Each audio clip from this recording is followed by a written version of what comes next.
लोग सड़क पर लंबी लाइनें लगाकर खड़े थे। घर घर में चर्चा थी कि खाना पकाने के लिए केरोसिन कहां से आएगा। सरकार के हाथ पांव फूले हुए थे।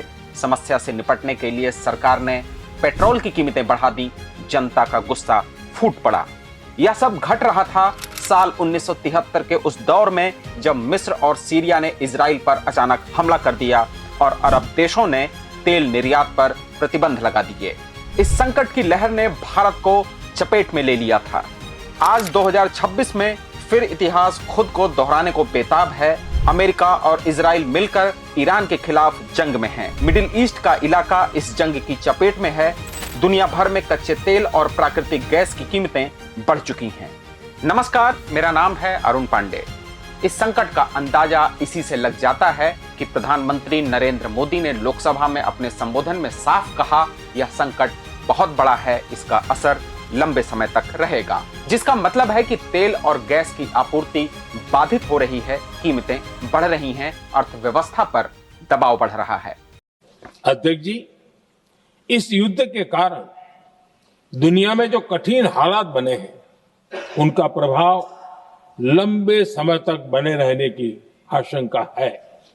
इसलिए हमें तैयार रहना होगा, हमें एकजुट रहना होगा।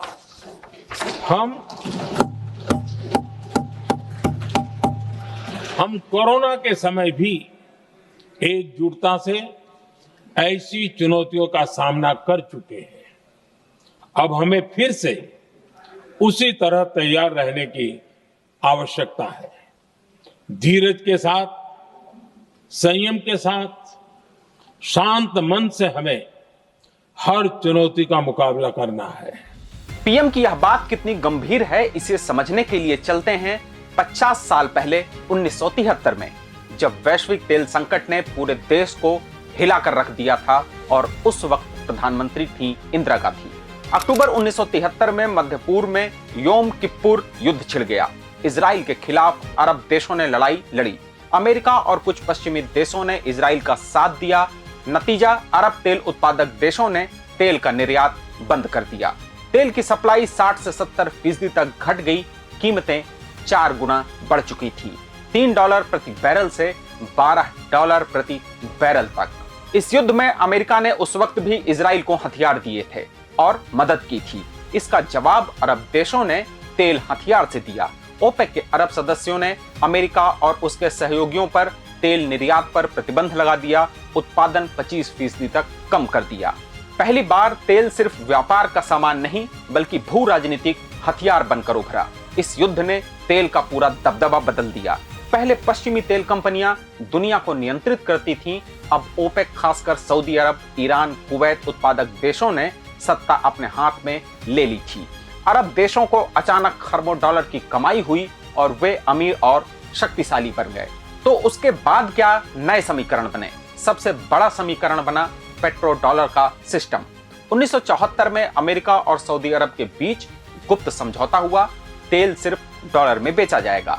बदले में अमेरिका ने सऊदी को हथियार और सुरक्षा दी। पेट्रो डॉलर से अमेरिका को फायदा हुआ और डॉलर की ताकत बढ़ती गई।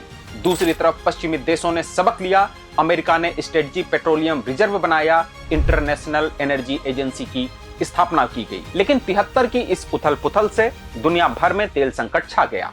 भारत जैसे विकासशील देश पर इसका और भी भयानक असर था। भारत उस समय लगभग पूरी तरह आयातित तेल पर निर्भर था। तब हम 17 मिलियन टन तेल आयात करते थे और सबसे बड़ा स्रोत उस वक्त भी मध्य पूर्व ही था। भारत का तेल आयात बिल था लगभग $500 मिलियन, यानी देश की कुल निर्यात कमाई का 20%। 1974 में यह बढ़कर $1.3 बिलियन हो जाता है, यानी 40% निर्यात कमाई और विदेशी मुद्रा भंडार का 2 गुना। 5वीं पंचवर्षीय योजना में तब की सरकार ने सोचा था कि 1978 तक तेल $4.75 प्रति बैरल रहेगा और 5 साल में $3.8 बिलियन खर्च होंगे। लेकिन कीमतें $8 से ऊपर चली गईं। बजट आधे समय में ही खत्म हो गया।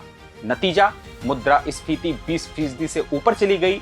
खाद्यान्न उत्पादन में भारी गिरावट हुई क्योंकि पेट्रोलियम आधारित उर्वरकों की कमी ने पैदावार को प्रभावित किया। विदेशी मुद्रा का संकट इतना गंभीर था कि कई विकास योजनाओं को ठप करना पड़ा। लेकिन उस दौर में इस संकट का आम आदमी पर क्या असर पड़ा? अंतर्राष्ट्रीय बाजार में कच्चे तेल की कीमतें बढ़ गईं, दिल्ली और मुंबई की सड़कों पर कारें कम दिखने लगीं, व्यापारी और सरकारी कर्मचारी पहली बार बसों में सफर करने लगे, ऑटो का किराया 50% तक बढ़ गया था। केरोसिन, जो घरों में खाना बनाने का मुख्य ईंधन हुआ करता था, उसकी कीमत 50% तक बढ़ गई, लंबी लंबी कतारें लगने लगी, बेंगलुरु जैसे शहरों में दंगे तक हुए। नौबत यह हो गई कि तेल को पुलिस स्टेशनों में बेचा जाने लगा। देश की वित्तीय राजधानी मुंबई में टैक्सियां ठप पड़ गईं, ट्रक मालिक भाड़े की कीमत बढ़ाने पर विचार करने लगे, किसानों को ट्रैक्टर चलाने के लिए डीजल और खेती के लिए खाद तक नहीं मिली। घर घर में यही चर्चा थी कि तेल कहां से लाएं और खर्चा कैसे बचाएं। इस सब से निपटने के लिए सरकार को ईंधन की कीमत बढ़ानी पड़ी। पेट्रोल में सबसे ज्यादा बढ़ाई गई। तब प्रधानमंत्री इंदिरा गांधी ने खुद उदाहरण पेश किया, लेकिन उनके इस उदाहरण की आलोचना भी खूब हुई।